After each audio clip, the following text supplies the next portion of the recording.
Welcome, Igniters. Today we have our special guest, Dan Roth. But before we go in with the interview, let's learn a little more about Dan. Dan Roth is a bridge. Yet to understand how and why he became a bridge to millions of people, one must understand how Dan Roth developed as a person who many professionals have come to laud and respect. Born in the Garden State of New Jersey, it became apparent early on that Dan had difficulties mentally focusing. This led to many years of unrelenting bullying by adults and children, believing that something was wrong with Dan Roth. Through an arduous journey and the desire to understand and accept himself, Dan Roth came out on the other end with a newfound self-esteem, a college degree of which many thought would not be possible for him to earn, and a network of cohorts, supporters, and followers eager to learn and amplify his knowledge and supported humanitarian efforts. This is why Dan Roth is a bridge. He is a bridge to understanding the values of neurodiversity in the workplace and life. He is an internationally recognized public speaker. He is a respected abolitionist, an authentic advocate of women's rights with results that outshine the lip service of most men who claim to just support women's equality. He is a global speaker, a highly sought-after executive career coach, a respected humanitarian, a next-level connector of the extraordinary, a bridge to millions, and now as an honored guest of Ignite Your Essence TV talk show. Dan Roth, welcome. Dan, welcome. So great to see you.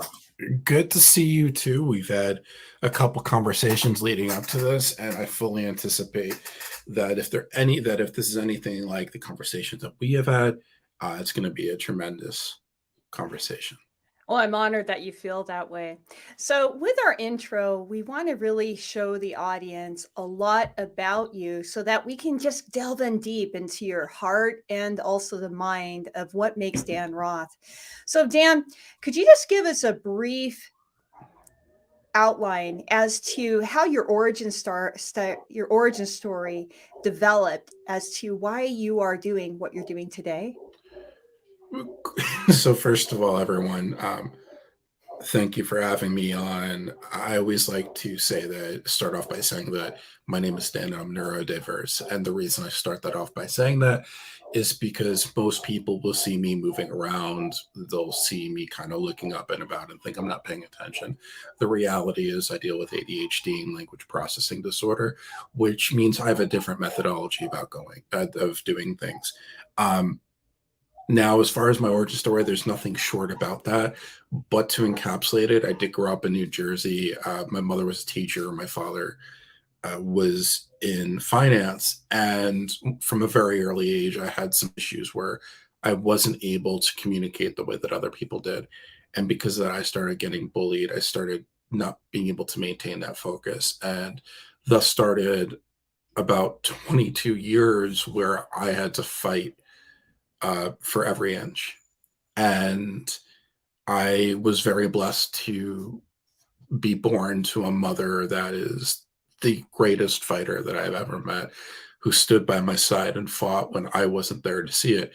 And then after I graduated from college, my social caught up.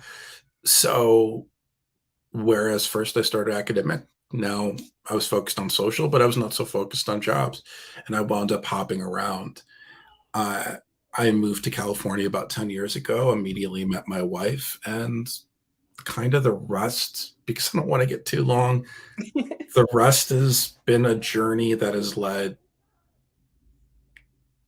it's pretty special. It So, really is. yeah, I'm sure we'll unravel a little more. Yeah. You'll be adding little bits and pieces. But Dan, I wanted to thank you so much for giving us a little bit of an outline of that, and we can just kind of move forward. Yeah. So we talked about different things that that you are a part of, that you support of. But where do you get your resilience from? Now, obviously, you have to pick up your sword at times you had to defend yourself and other people, but you have that inspiration aspect. There's no way that you could have accomplished what you did without being inspired to do so. In fact, we spoke about, was it last year? You had 60 media appearances, and that's quite a lot to juggle, and it could really drain your energy. What do you do to recharge yourself to keep going with everything that you're building and also supporting? Well, there's two questions that I'm picking up on that you asked there. The Okay. first is the resilience aspect, and then the second is obviously the time management. The resilience begins and ends with my twin daughters. When my children were born, and this is not a story I tell lightly, um, my wife almost died during their childbirth, and I had about 3 hours from the time that I saw her to the point that she was brought to the emergency room and then back, that I was sitting there with my children and thinking, not knowing if I was going to be the only one there. Uh, so ever since then, anything that happens, all the resilience, it's just on the next room over from me. Um, I love being a father. I absolutely love being a father. Now, as far as the time management goes, what time management? People are routinely on me for being worried if I'm going to burn out, because I was running 16, 18 hours at a clip for a good year. And it's not maintainable. I don't recommend it, but I did it because I had to. And I did it because I want to provide a better life, not just for my children financially, but I want to provide a better life for them in the larger scheme, to try to make better some of the inequities that they are bound to face when they get older. Wow. You really touched on something very important right there, Dan, because to me, what you're describing is a true entrepreneur's journey. A lot of people call themselves entrepreneurs, but they kind of stop a lot of times with what they set out to do. And what we found with previous guests, especially with Marcus Ogden, the belief is because they don't want to have that success. What it means to have that success, you have to work hard at it and you have to build this foundation. And it sounds like you understood that right off. So I wanted to really applaud you for you didn't do it. Okay, so now I want to know No, how did this evolve? so this is what's interesting about this. Okay. So I'm going to start by telling you what happened and how I came to this realization, and then we'll work a little bit backwards. I got to a certain point with my career coach. Her name's Anna Morgan, and she said to me, Dan, I'd like you to write down everything that you've done to get to this point. And for me, I didn't think anything of it. Everything was intuitive, right? But then I wrote it down, and this was over a year ago, so this wasn't even towards the height of where I've gotten to, and it was like 120 things. But so I kind of was flabbergasted with myself, because everything that I did was unintentional. Everything that I did was intuitive. But here's what it all comes back to. And Michelle, you and I spoke about this, and we talk about owning who we are. When I made the decision to step out of who I was hiding from for the first 36 years of my life, and I decided to say, hi, my name's Dan, I'm neurodiverse. I opened up a doorway that I didn't expect. And when I embraced my neurodiversity, when I embraced the hyper focus, when I embraced the way that my mind works, everything fell into place. And so while I would love to sit here and take credit for strategically thinking out every step, the reality was that it wasn't until about halfway through, when I realized how strategic I was being, that I was actually able to sit there and be like, okay, I've been inadvertently, maybe accidentally, strategic to this point. Now, how do I consciously be strategic from here on out? That is brilliant. So you observed yourself and you realized that you actually did. Now you talk about neurodiversity, and it was through that journey of understanding how your neurodiversity played out that you were able to see, oh, wow, I do actually have a process, and this is how my process is. Could you explain a little more about neurodiversity? Is that discovering that how the type of thinking process you have, or what exactly is it? So, neurodiversity is a fairly controversial term. Ah, And not in like, and let me be clear, like the term isn't neurodiverse, but I'm a big believer in removing labels from things. So neurodiversity simply means that my brain does not think typically compared to what people would consider the norm. So originally, all these different DSM labels were separate. And then I don't know where along the lines it was made the decision, well, let's group everything together so that everything that's not neurotypical, it's neurodiverse. I'm ADHD. And actually, I don't even like that term because I'm ADD. And I have language processing disorder. That is who I am. But it's simply just a different chemical makeup. right. And for the audience, when Dan was referring to as the is it the DSV, not the DSMV? DSM. So DSMV, it's yeah. yeah, I forget the exact So alliteration. basically, it's a catalog that's put together for psychotherapy diagnoses, basically, so that medical physicians and everyone in the profession where they come across people who may be neurodiverse, they'll be able to try to find something that is a category so that they can try to give patients the care they need. Is that correct? So and that's always the problem. You want to give people the right care. However, it does tend to not serve a broad spectrum. So I could see what you're talking about. So ADHD, ADD, what we do know is that there is some type of attention deficit. Now, it's interesting though, Dan, just like we know that there's a lot of amazing writers and actors who are dyslexic, it's interesting how many successful entrepreneurs and builders of movements and empires actually do have attention deficit syndrome. So the question is, why do you think that society wants everybody to be hyper focused in the same place instead of celebrating that we think differently?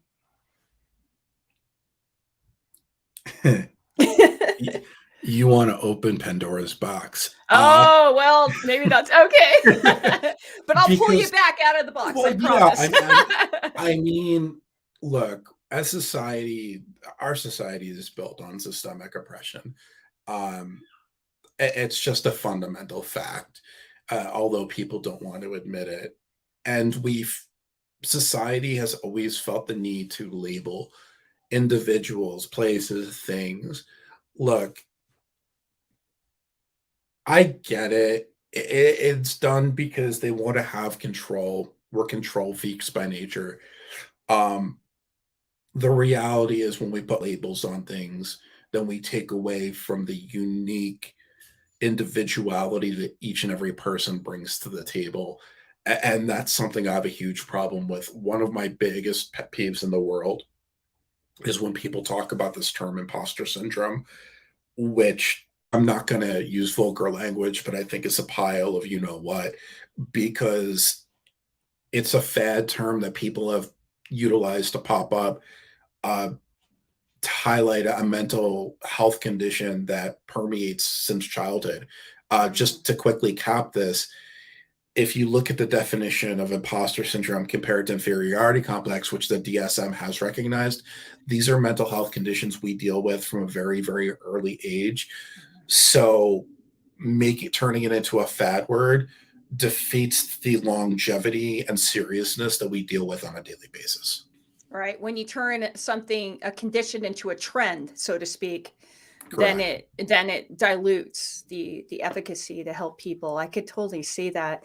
In fact, that's always been kind of the conversation. What about the people though, Dan, that are having a hard time discovering who they are? because they know that when they're in a room with people, say in the workplace or in a social situation, and they can't exactly know, they don't know the timing as to how to add to a conversation and such. What do you tell those individuals? Because the pandemic really kind of slowed people down in their development of social skills, and we're trying to regain them again, especially in the workplace. What advice can you give to them as to what they can do to try to redevelop those skills or find them? I don't necessarily think that it had a negative effect like you're insinuating, because here's the thing: a lot of neurodiverse individuals that are not comfortable in their own skin like to portray this socio-normative behavior, and by being in a pandemic work from home environment, it's allowed those that do not think the same as everybody else to be and communicate from their comfort zone. And Oh, while I will so never I will never try to take away the importance of being in person, mhm. sometimes having that ability to be in your comfort zone actually makes it a more free flowing, um, I hate this word too, authentic conversation. Right. You're so right about that, because when we now can communicate, we don't have to be always physically in the same area. So if people have difficulties, perhaps being in physical space with other people, we have options for that. And I feel that you really brought up a good point. In fact, it always seems that with societies, when things change, people consider that as a negative. And certainly things did shift. A lot of people refer to it. Some of the biggest thought leaders refer to this as one of the largest paradigm shifts that has hit humanity worldwide. A lot of people like to think that it's happened in the world. So I see you're shaking your head, Dan. Why do you You know not I'm a feel so about disruptor. Like we've talked about that? this. Well, that's what makes for a great conversation. So Because it's share with me how you'd like to add to that. because uh I need to see uh, society, and I keep bringing back to society. I'm not trying to pigeonhole, but but we see so often that people get hooked on these trends and they decide to make this maneuver, right? But then down the line, something else pops up and then their focus shifts and then they go back to what's comfortable. And I need to see a further I need to see proof that we are going to continue in some of the ways that we are going in order for me to sit here and say this is a paradigm shift. Um, I'm going to use a You very need more data. Yeah. I need more data, but also I just I also think that a lot of things right now are facades. You know, we could open up the door and we could talk about how I hate the current way that recruiting is done. We could talk about how so many companies are slapstick DEI instead of true DEI. We could talk about how people are trying to get involved in conversations surrounding the Black community. But if you look at those conversations, they're actually primarily, if not entirely, derivative of the Black community itself when there is no white representation. So, for lack of a better way to put this, other people are calling that this is a huge monument shift. I'm calling BS on that entire idea. Sorry. Hey, that's perfectly fine. So, in this conversation, you did touch on something that I wanted to talk about, because you're a very unique recruiter. You don't just look at somebody's CV and say, okay, this is great. You're looking for this great match. You're a little different. And please forgive me if I'm being insulting to your heritage, but I always think of like a matchmaker, like a yenta. And in case you guys are wondering, a Okay, yenta, Yenta yeah. is just okay. So I don't take any insult from Okay. that. But just so you know, a Yenta is simply put a Jewish woman that talks too much. Oh, it's not a matchmaker then. Okay. No, But no. you are similar to like a matchmaker because you look deeper. Yeah. You look deeper than that CV, that person's what they look like on paper, and it really is proving to be quite successful. Now, a lot of times people talk about diversity in their companies, but just now people are waking up to the fact that you need to have that neurodiversity in order to build good teams. What do you look at for individuals? Say, for instance, somebody wants to have somebody find a position for them, or they have a position that they want you to fill. What advice do you give to them as to what they put out as the criteria so you can go ahead and do your job? Yeah, I mean, I could turn anything into Pandora's box right now. It really up. You're just in that mood today. I not just today. I mean, I think I have to be because if Mm, I'm not being disruptive, then that's the equivalent of silence, and silence is acceptance. like the So Tatchet argument. Yes. yeah, you know, the problem I have with answering that question is because I don't.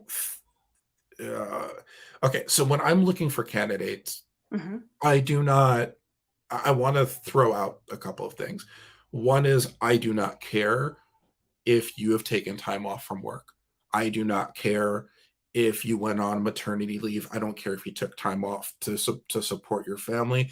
I do not care if you had to care for a family member in need.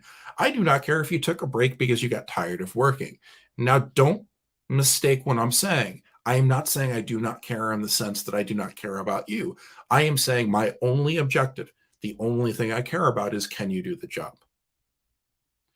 I the basic qualifications are there for a purpose. The basic qualifications for jobs are to make sure that we are working with decent candidates, but basic qualifications can also be extremely misleading, especially when it comes to education.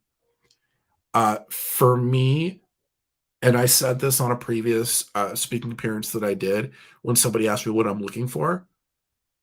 Quite simply, I am looking for you. I'm going to stop there, Okay. Michelle, because this will open a couple of doors, and I want to see where you want to go. And I do like what you just said, because I've come across quite a lot of people in human resources, and also when you're in any university business program, you do have to take employment law and business law. And what I found in employment law, when I took that course, I was around a lot of people who were human resource majors, or that was their concentration. That wasn't mine.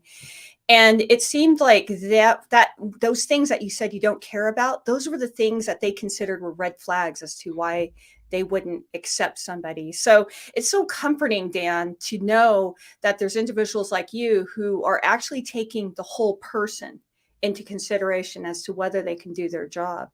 But And mhm. sorry, Michelle, I don't mean to interrupt, and I No, you're apologize. So fine. that's a It's okay. micro question. But let me ask you a question. Red Okay. flags, red flags too. Like when you think of parenting, when you think of a mother that takes off, I'm sorry, I don't consider being a mother doing nothing. That's freaking work. Exactly. It's diverse too, diverse work. Yeah, like Yeah, motherhood is project management to the nth degree. Like this is absolutely. we don't always society doesn't always want to realize when we have the hardest workers there that are right that are sitting straight in front of us. Like I for 17 months when I was on unemployment, I was a full-time stay-at-home dad to twin girls. Like I get it. That was a job. I get it. Right. There is absolutely nothing that you can tell me as an individual that or a professional that could say to me, "Oh, this person took off. Let me not consider her." BS. And Yes. companies that want to do that are not companies people want to work for. Yes. And I agree. They seem to be always looking for employees. And they're the ones who are always complaining that hey, there's nobody out there, but maybe it's perhaps, the culture that you have. Dan, I want to go in a little deeper because I want to talk about your speaking engagements and also how you motivate people. But before that, I'd like to go for our commercial break here. So, Dan, don't go away. We're just going to take a little bit of a break. And for those of you watching, we were speaking with Dan Roth, and we're talking about the power of self acceptance and how you can actually open up to yourself and embrace who you are and your uniqueness. And believe it or not, there's actually employers and recruiters like Dan that appreciate that and they want you to be successful. But before we continue with this conversation to learn a little more about Dan Roth, why don't we break with our commercial break about the Los Angeles Tribune?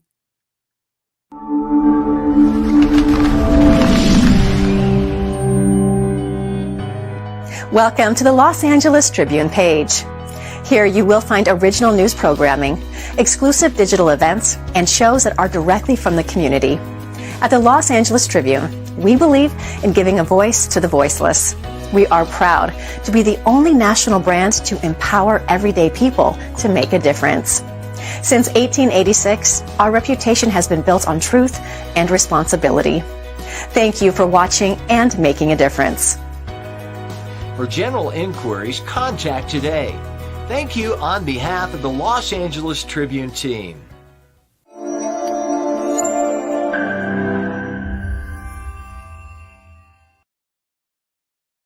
And we're back. Hello, everybody. I'm Michelle Quevedo, and of course, you are on Ignite Your Essence. We're so happy to have you here. And we've been speaking with Dan Roth, and we're talking about the power of self-acceptance and how that actually affects you in the way you think and the way you connect with people, and also the way you get a job. And Dan Roth certainly is an expert in those areas. Now, if you'd like to learn a little more about Dan, I can encourage you to please catch us on the replays. If you just jumped in, I can see already a growing audience. In fact, we also have our CEO of Los Angeles Tribune, Mo Rock, and of course, hello everyone, Shmiko, Ava, and Bubba, and many that are coming along here. Folks, what we're going to talk about today, and we're going to go a little deeper as to this self-acceptance. And what's interesting is that Dan Roth has been a celebrated motivational speaker and a keynote speaker internationally. And we're going to continue a little more about that journey. So Dan, I want to bring you up here, and I want to thank you so much for staying with us during our commercial break. So Dan, what we have talked about previously was the fact that you have been a keynote speaker in Nigeria. And from that, as an honor to the people, you learned the language of the people. Could you explain to me how that came about and how long did it take you to become a little proficient to have a conversation with everybody there? Sure. So before I do, I meant to wear this shirt today. I ordered it, and ironically, I work for Amazon, and Amazon sent me the wrong size. But it says, "Dear strong woman, you are not intimidating. You are not intimidating. They are intimidated. There is a difference." And I just want that to be a note to the women that are watching to make sure you're keeping your heads up because we do see you. Oh. Okay, so as far as the question goes, I think that I have a bit of a different philosophy. Uh, I'm a big believer that what you give out into the world is what you get back. And I understand that as an American, there's this tendency to believe that we are the center of the universe. I do not believe that is the case. I'm not even the center of my own universe. That's my wife and kids. So when I had the opportunity to do keynotes in Nigeria, it was important to me that I didn't come across as ignorant. I didn't come across as somebody that was just there to build a name, because I wasn't there to build a name. I understood that I was getting as much, if not more, out of it than the people and the students that were listening. So for me, it was natural to go about learning a little bit of Yoruba. Now, can I speak Yoruba fluently? Absolutely not. I am trying, and I continue to try to learn the language because it is the most widely used language in Nigeria. So if I say Bawani to the people of Nigeria, hi, how are you? show what that you know, or a couple of these things. And just when I speak it can a lot of times it surprises people. I'm not here to surprise you. I'm here to respect you because you've given me the respect to ask me to come and speak to you. I love that response because really you're always of service and you're always there for the deeper connection rather than the self promotion. And Dan, I believe that's why millions of people regard you very well. I believe that that is also a reason. And I know you don't like the word authenticity, but I can't help but use that when I'm describing you because I you come I directly, don't authentically. sorry, I don't Mhm. like using it on myself. I You don't don't believe like that it using. I don't believe I have the right to call myself authentic. When And other why is people that use it, fine. so? Oh, okay. Because I believe that you're either authentic or you're fake. And if I'm being who I am, and I've adopted the term raw and real, then Oh, okay. there should be no question if I'm being authentic. So I refuse to call myself it because I feel like that's kind of entitled. Um, Mhm. so, and by So the way, that's the you're second time okay I've that we call you authentic yeah, then? and Okay, that's the good. second time I've interrupted you. I apologize. That Oh, was not right of no, me. you're fine. We're having a conversation. People tend to talk over each other because we get so excited with our ideas.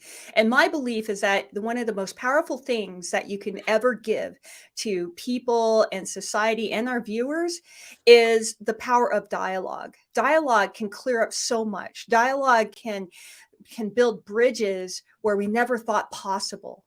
And as we're talking more about how you speak to individuals, what is it, Dan, when you get invited to speak? What is one of your main goals, other than what the theme is? But what is your main one of your main goals to convey to people to inspire them to be self-accepting and also to move forward with whatever they want to do? So first, I don't consider myself a motivational speaker. I think that's something that other people might consider me, Okay. but it's not necessarily what I go about to do. And the reason I don't go about to do it is because I think that in my mind, and I want to be clear, this is my mind.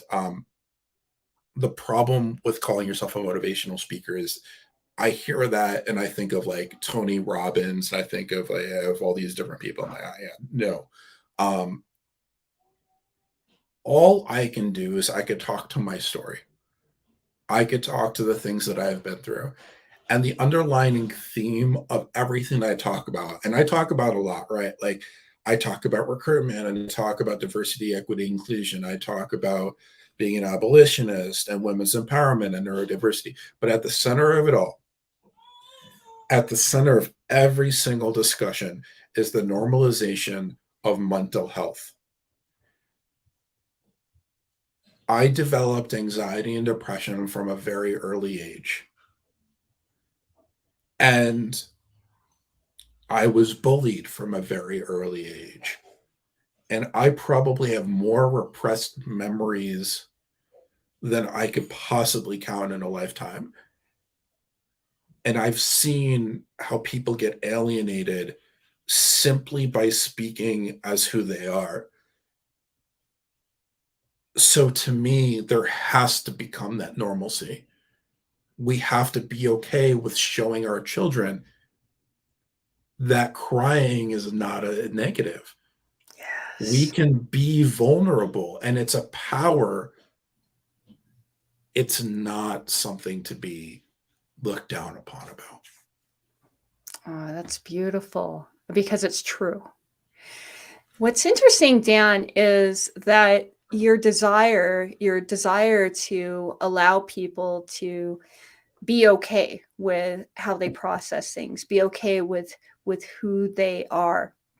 And we know it's kind of human nature. It's almost like a human journey to understand who you are and how to be okay. I can't tell you, Dan, how many times that I've interviewed people and they said at some point I realized that it didn't matter what people thought about me.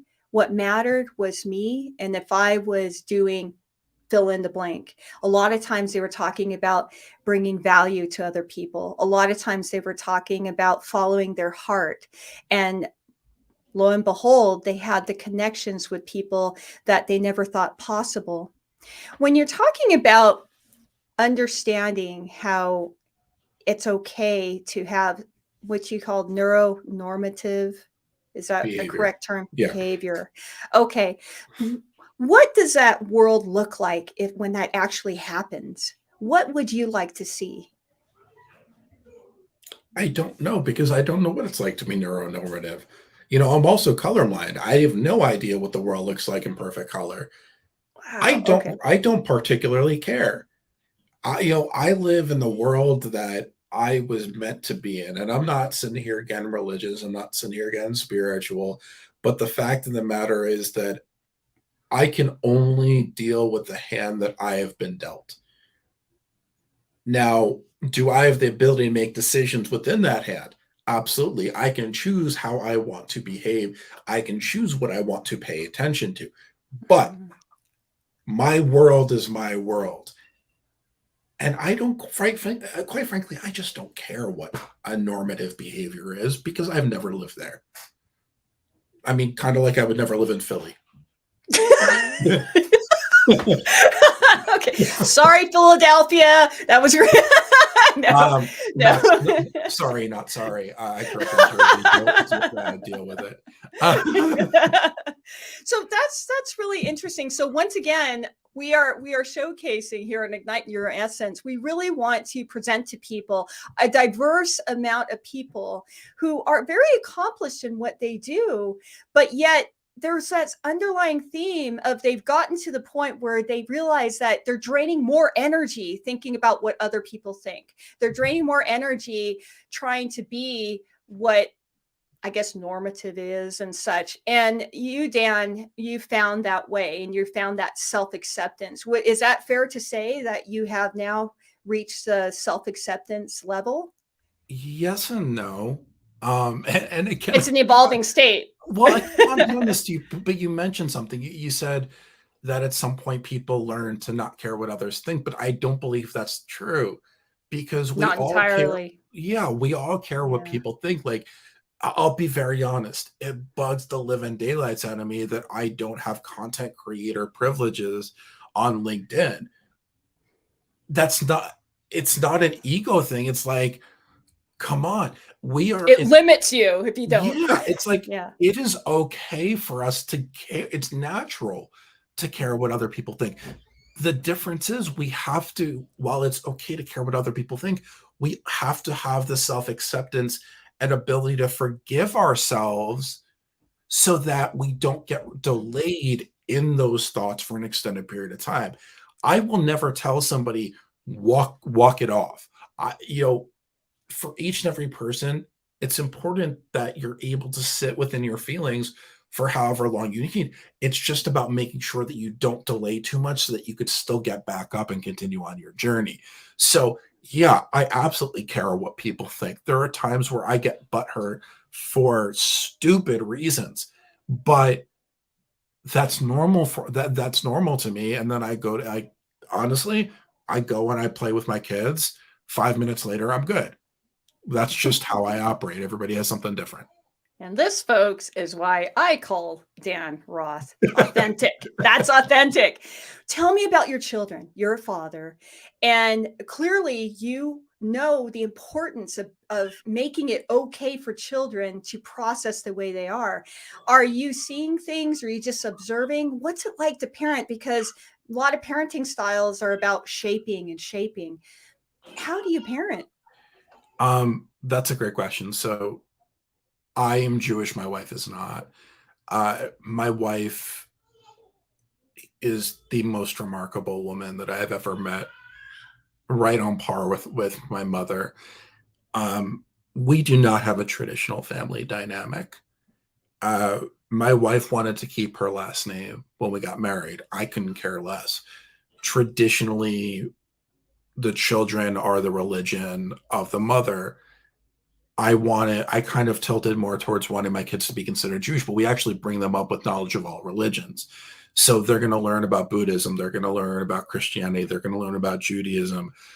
so on and so forth, because we want to promote a sense of equality and a sense of understanding, so that when they're in school and somebody says something, that they have not only the ability and wherewithal and confidence, but they have the data to say, hey, let's treat them with more respect.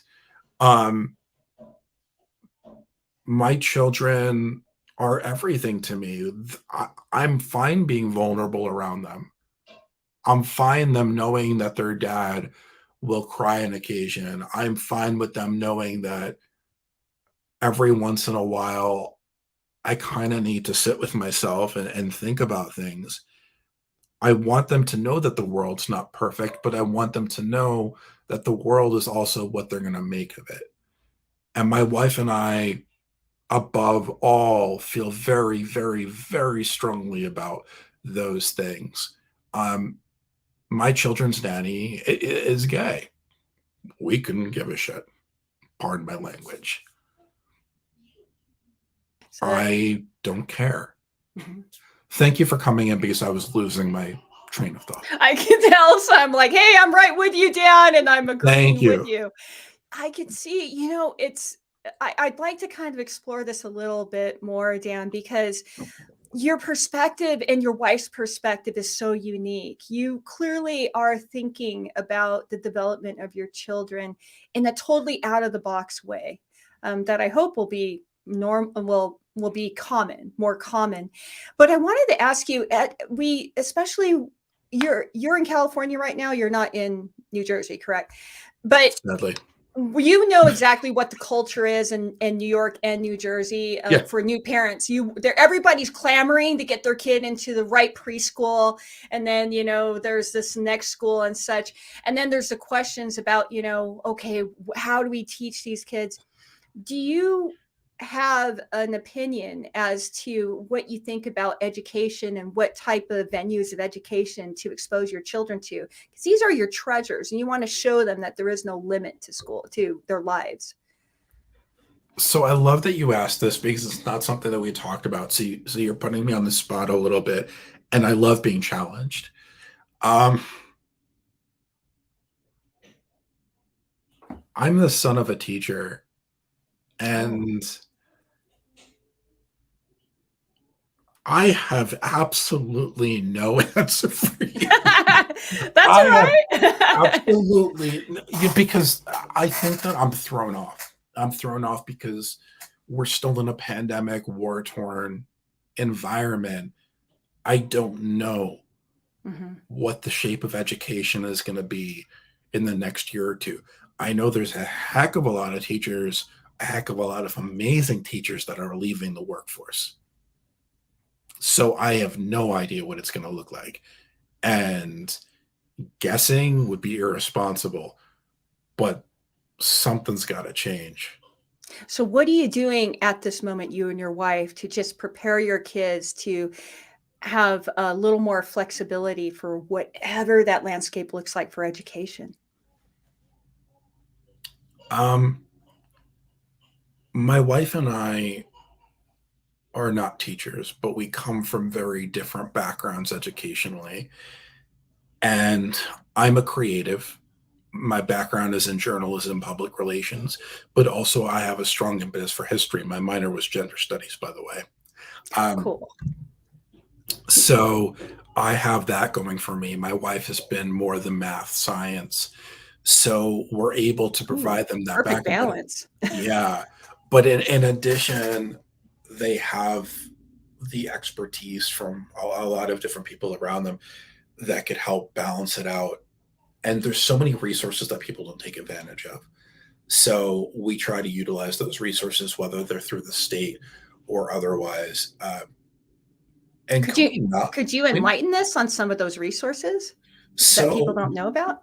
there's plenty. So in the state of California, there's plenty of programs. There's Head Start programs. Oh, right. Yeah. Yeah. And so here's the thing, and I'm going to be very open and honest. Okay. My daughter Brooklyn was originally diagnosed as autistic.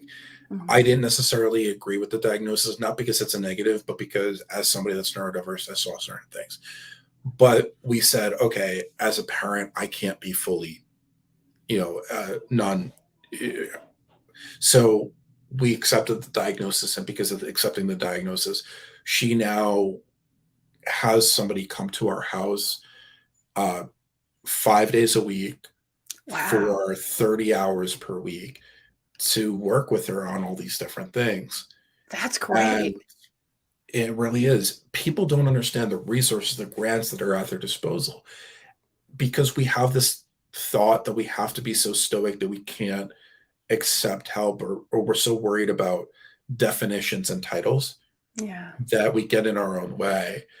But when we realize, when we step back and look at what the big picture is, and we look at what's important, and nothing to me is more important than my children getting what they need, it's a game changer. I think that's amazing, and I hope those who are watching right now, you really paid attention to what Dan said, because we don't know where education is going, and I did throw that at you, Dan. I apologize. It's just that Don't apologize. I you're loved it. such a diverse thinker that I would love to, if you did have an answer for that, because we don't know where everything is landing in education, but what we do know is that a change needs to happen. And so it's really fascinating to hear you say, yes, but right now, take advantage of the resources that exist out there. And that would mean take a better look at your children, I would say, to see that perhaps if there's a certain need, there may be resources out there. I think that's important, Dan, because in society, we want to teach children to be good citizens. That's what we're taught. But then we talk about work, and especially here in the United States, people define themselves by who they are, by what they do for a living. Now, clearly, that's not you, but that's what a lot of people. And so it seems that our education is geared just towards that. So here you have your children, and you're trying to educate them so that they're ready for what they're going to face in the world. What type of identity would you like them to be okay with who they are? Because it's very difficult for parents not to try to force an identity on children, but you're a little different, Dan. Could you share with us how to be a little open, but prepare our kids for what's going to come? So I guess my question back to you is, can you define what you mean by identity?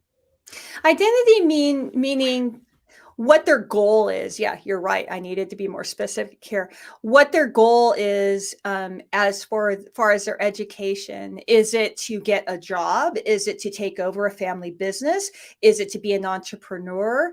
Those seem to be the things that we really focus on as a society. Hey, when your kid gets educated, make sure that they know what path to take. It's even more aggressive, as you know, in countries like Japan. There are kids that, because it's if you don't make it into certain school, guess what? You may not be able to be a professional, a physician, or you may not be able to work with wood.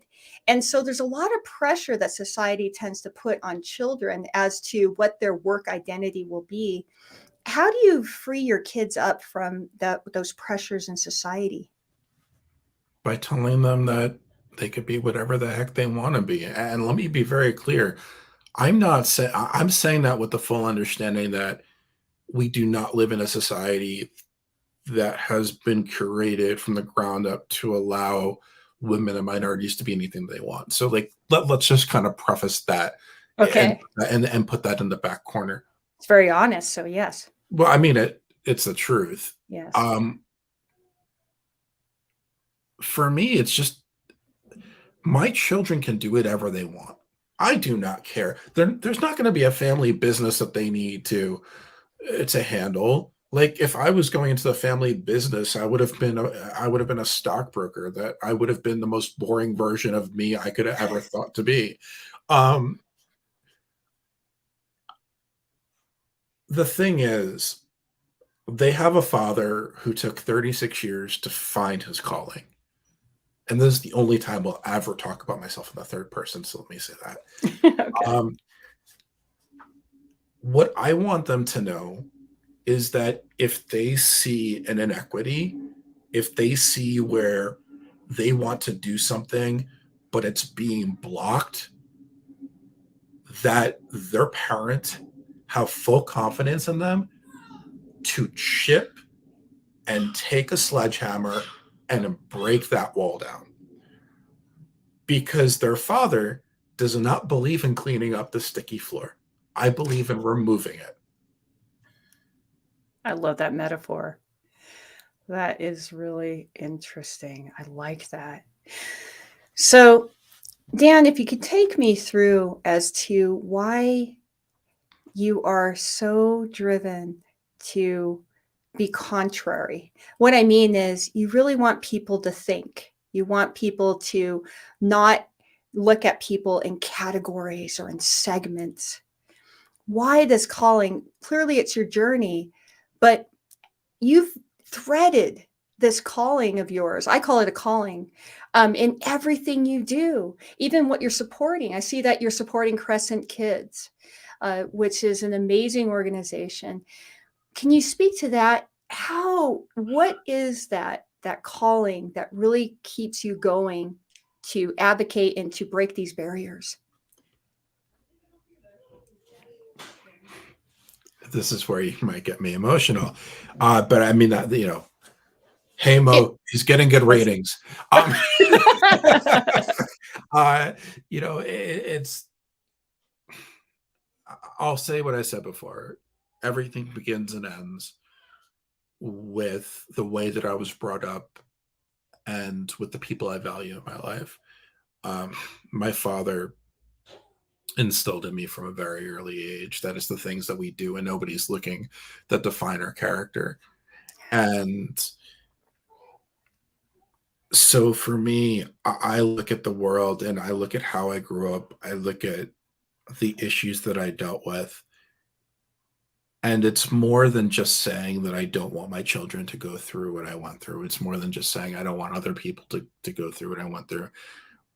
It's really about saying I'm comfortable being a voice for the voiceless. So how can I push it? I'm not so worried about legacy as I'm worried about my kids and their kids. So I do what I feel needs to be done. I don't do it because I have it on my calendar. Hey, Dan, I need to be a disruptor at March 17th at 6:30 in the morning. I go where the conversation leads. And I'm never silent. So you're always the one who brings up a different perspective often. Is that fair to say? If my perspective is different, I will bring it up as different. I'm not going to go out of my way if I agree with something to Mhm. just be a complete dick. Sorry, Mo. But if I think that with the work that I do, I just know how it feels to be boxed. Yeah. So it kind of comes with the territory of speaking out for those that don't feel comfortable yet.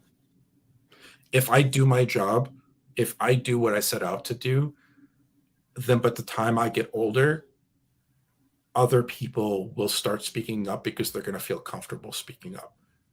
So my goal is simply to empower.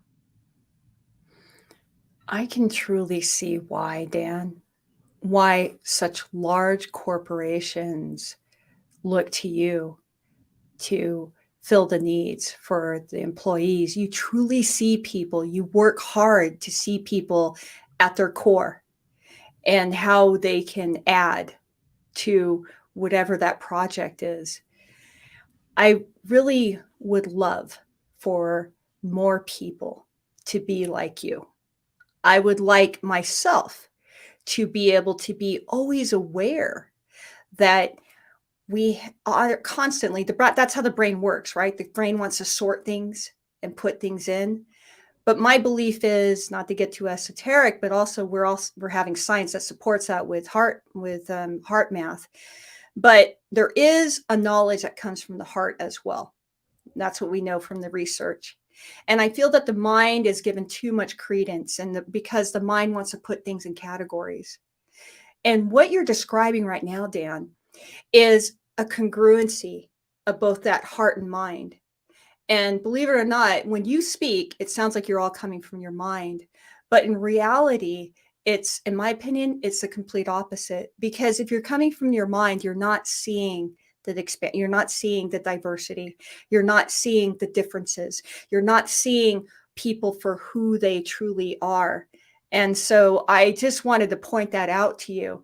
You're probably the first recruiter that I've ever met for a business. I have met actually quite a lot for companies to fill needs for jobs and positions, who comes from that heart space. I can see why you're known as the honest recruiter, because I'm sure you tell a lot of executives, hey, I know this is what you think you want, but that's not what you want. Have you ever had that conversation? Or do you just go, all right, I can see the need, I'm going to fill it? So for me, it happens more with job seekers because I'm Ah, notorious. I am notorious for challenging people, because a lot of times people will tell me things that they want to settle for, or that they would settle settle for for. instead of going for what they truly want. Because um, I'm going to throw out a name for you, uh, Dr. Joy DeGruy, who is one of the world leaders in DEI. She wrote, where is it? First of all, I'm not getting paid to do this. Post traumatic slave syndrome. And post traumatic slave syndrome talks about how when generations of people have to deal with the same things over and over, that the attitude becomes ingrained in who they are. So for women and for minorities, especially because of the systemic oppression that's happened over centuries and centuries, there's not even the thought process to, well, what do I really want? It's what do I have the ability to achieve? And my goal is to break people of that habit and say, no, that doesn't sound right. For example, a lot of women will come to me and say, okay, well, I just got done with maternity. Let me go into customer service. And there's nothing wrong with customer service, but their background may be in data analytics. They may have been a teacher, whatever the case may be. Like, well, what do you really want to do? And then they think for a second, they're like, nobody's ever asked me that. So then we get into this conversation about how they could figure that out. And then they come back like, I'm so glad that you brought that up because now I have a better idea but they don't believe they can achieve it. So then we talk about, well, here are the different things that you could do to get to where you need to go. And does it mean that you're necessarily going to appeal to every single organization out there? Absolutely not. But do you want to? Do you want to be part of organizations that don't value who you are? I hope not. No, Because I don't. if you do, we need to have a longer conversation, and I might have to call into some serious help. But yeah, it's an interesting dichotomy. I'll be very frank with you, and I'll kind of close with this. Most organizations don't want to hear what I just had to say. Most leaders of organizations, because they don't have the baseline infrastructure set up to initiate or follow through with the changes needed to fix what's going on right now within the international job market. It doesn't sound like it's a sustainable model, in my opinion. I feel that they need to start listening to you. Dan, I wanted to talk about what you just said, how you work with people, especially in minority groups, to help them to see, to find out what they truly want to do and Yeah. then work from there. You do this as a service to underserved communities. Mhm. And from what I understand, you do this on a donation basis only. This is a value that a lot of people who only know a small degree of what you know charge thousands of dollars for. And yet you make this available to them. Could you please speak to that? And also, when they do give a donation, where does that go? So let me provide a little bit of transparency and clarity. Okay. So I run the largest platform on LinkedIn, connecting job seekers to recruiters. In 2021, I put job seekers in front of 3.6 million people, and I think we're at almost 800 so far this year. I've also created a group on LinkedIn that has 5,100 members, and it's a collective of some of the top job seekers, resume writers, career coaches, influencers in the world. and they're all brought together to create a bias-free environment to find exactly what they need. Every week on Fridays, I do 90 minutes to 2 hours of office hours where I jump on and answer questions from job seekers, where you're getting, and everything's free, by the way. I haven't pocketed a dime from any of it. Where you're getting what we just talked about from is, just for everybody's context, before the show we were talking, and I said, my goal in 2022 is to make enough money for two reasons, to do two things. One, is my buckets are professional speaking and then recruitment. And I want to be able to allow my wife, if she so chooses, to take a year off or decide what she really wants to do. The second thing that I want to do is, so this is future planning, just as a clarification. Okay. I've created a seminar that shows women and minorities how to understand your value, how to do research to find what you're worth on the open market, not their gender and racial wealth gap, but the real market. And if I'm able to make enough money in both these buckets, then my goal is to do this seminar once a month, uh, for either no charge or basically a pay as you go. So whatever you can afford, you pay, and then all the proceeds go to a different women's nonprofit every time. And I'm going to let the people that come choose what that is, whether it's 180 turnaround for, I don't even know if 180 turnaround still exists, but for rape prevention, or women that have been victims of domestic violence, whatever the case may be. Mm-hmm. That is amazing. And this is Dan. Thank you so much for being transparent like this, because this is why I'm so honored to have you on Ignite Your Essence, because I personally want those buckets to be filled so that you Me can too. continue, because that mission to me is so needed, and it's so powerful, and it's something that I want to continue on. We need to have this conversation again. We need to have you come back on Ignite Your Essence, because Dan, I don't see limitations for you. And I see that you're actually doing this. So there is no if I, it is. It is, it is, it is. Before we go, we always ask all of our guests the same question. And Dan, with your neurodiverse way of thinking that I just really honor, I would like to have you answer this question, please. We call it the big question. And it's, how do we make the world work for 100% of humanity in the shortest possible time through spontaneous cooperation without ecological damage or disadvantage to anyone? Dan, how would you answer that question? Normalizing conversations on mental health. Oh. I talk about this all the time, and Mhm. I've mentioned it before. Everything begins and ends with us, with putting a stop to people feeling like they can't be who they are, regardless of what that means. Um, we use labels to describe people. We say, oh, you're this, oh, you're that. What does that mean? Why do we utilize fad terms? We see so many people that we lose to suicide, to bullying.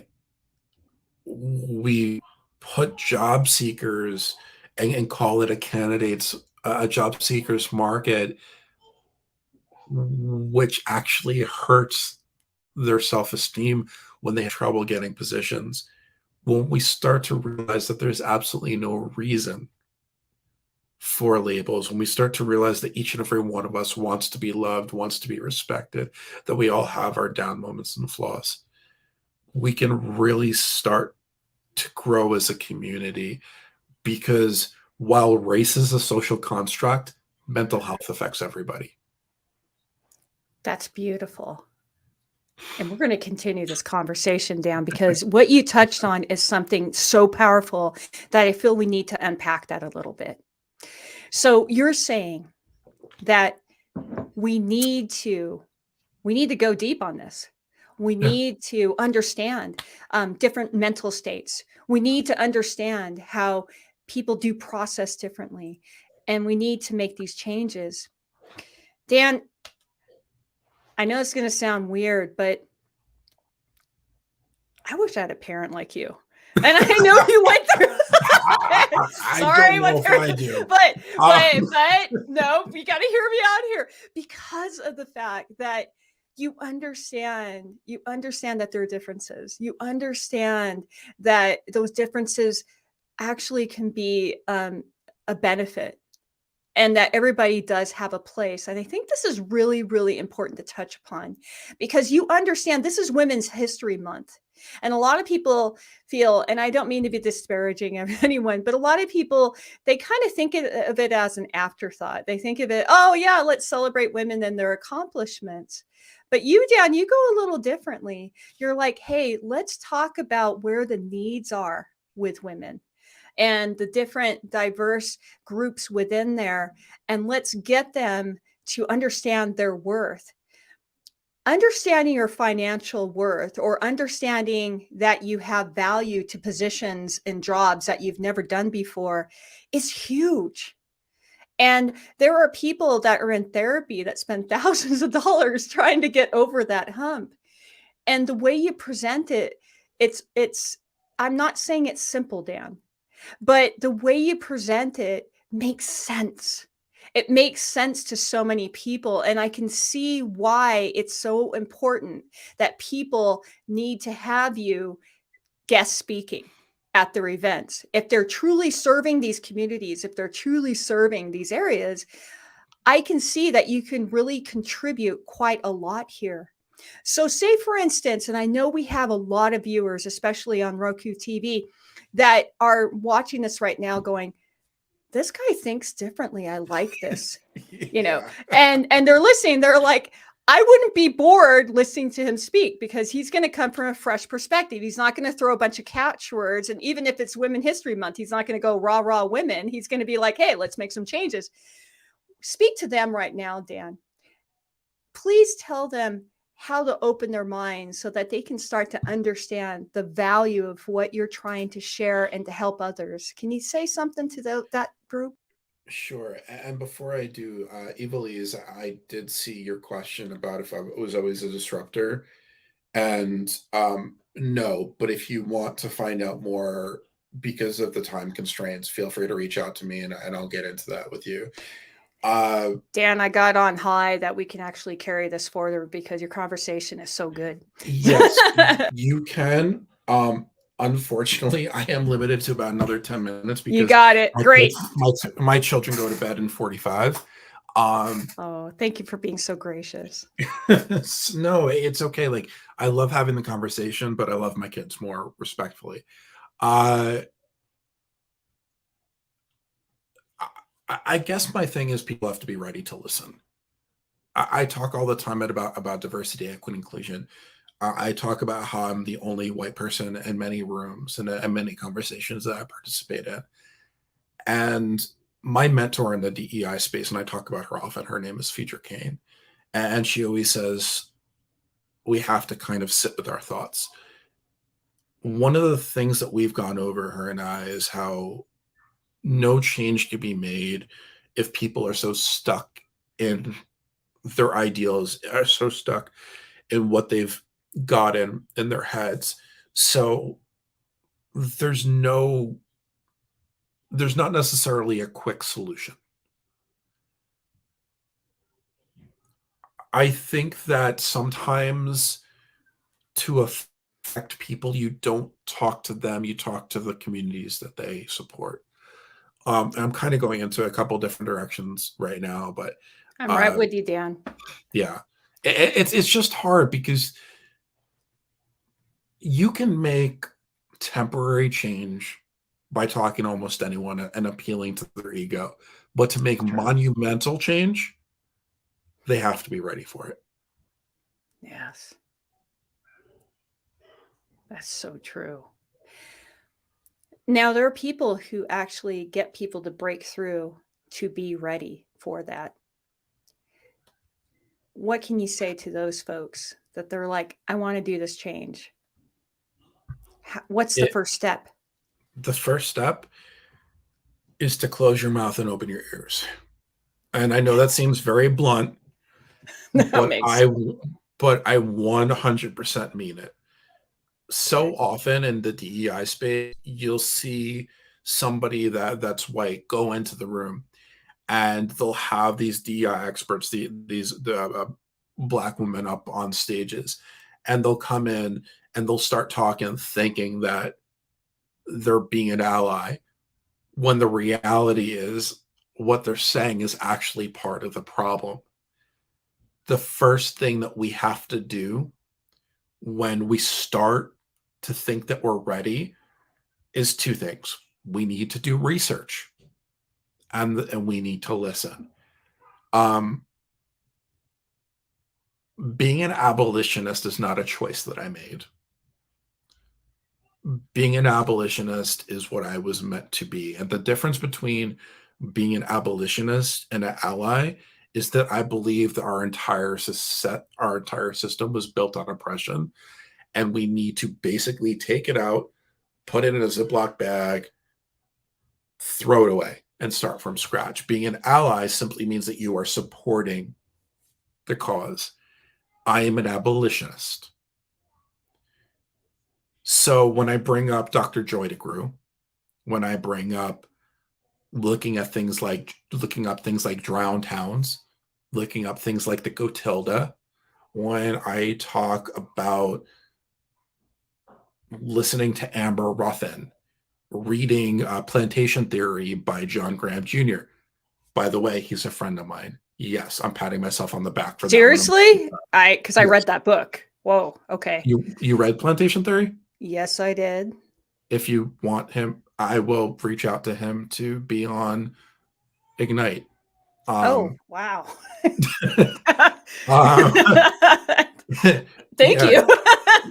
John's a friend. John is a friend of mine. We need to start listening. We need to start reading, doing our research, and then once we have an understanding, then we could start actually doing the work. But the last thing I'm going to say on this is, Mhm. I get a lot of hate mail. I get a lot of people that think that I am only in this to build a platform, that I only speak. And first of all, I do not speak for the Black community. Let me be very clear on that. I do not speak for the Black community. I speak for the things that that I need to change to create a better world. I understand. And here's another part. We are all, and I'm referring to white individuals, we are all inherently racist. Let me say that again. We are all inherently racist. And when we do not understand that, that presents a problem. Because for us to be able to make changes, we first have to know how we were trained to think throughout history. And once we're actually able to acknowledge these things, then we start to be able to recognize the differences, recognize the instances, and be able to speak out and initiate change. Now, I have to give credit to somebody, Jen Buck, who I'm going to have on my personal live on Friday, was the one that talked to me about having to acknowledge that we all are, as white individuals, racist before we could do things. It's not a plug. I just want to give credit where credit due. I'm the same way. Yeah. You want to name your contemporaries and those that you learned from. It keeps it pure.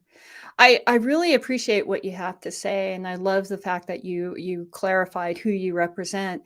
For those of you who are watching, I just want to clarify, Dan. I know, Dan, our time is a little limited, but I wanted to explain what DEI is. That means diversity, equity, inclusion.